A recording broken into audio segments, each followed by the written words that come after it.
来，乡亲啊，继续来看高雄市第3选区左南区，民进党是要派者出来选立委的，有3个高雄市议员红点名，一个是黄捷，一个是李碧雅，一个是黄文志，3个人先是用美食来车拼，先是这个黄捷为凤山跨区到南仔坑。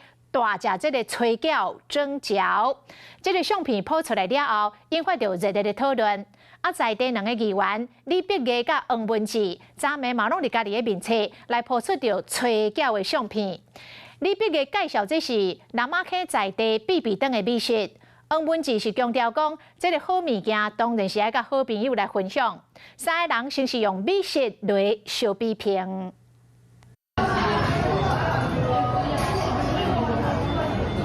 这边是高雄在地好滋味，不过即马煞有选举味。高雄市议员黄捷伫食甲真满足，随后搁伫网络铺文章讲，其实所食的美食毋是伫个选区凤山，是伫南仔坑跨区来食美食，引起真热人的联想。这敢是你表示讲愿意代表民进党选左南区？ 黄捷的态度开放，不过无肯定的答案，就像面册所写的，参选左南区立委的议员应该讲的拢讲啊。 伫伊铺文章5点前后，另外一位表态要争取民进党左南区立委提名，在地议员李碧雅嘛来占。讲的是南仔坑在地必比登的美食，所来还有。另外一位在地议员黄文志讲，好物件爱甲好朋友分享，3个人虽然煞拢有抛出相片，有竞争的意思。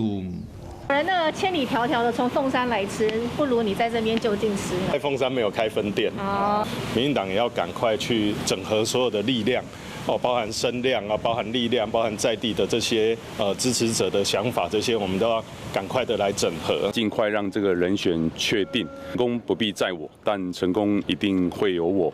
国民党初选胜出的李美珍，因为差一输啊尔，对手提出申诉。民进党这是三卡赌，哪力拢也未决定人选。高雄市长陈其迈讲，后个月就会提出上强的人选。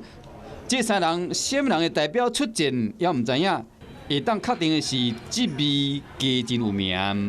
晚间9点，邀请您与世界同步，60分钟掌握全球脉动。What News 9，陈雅玲世界晚报给您崭新视野。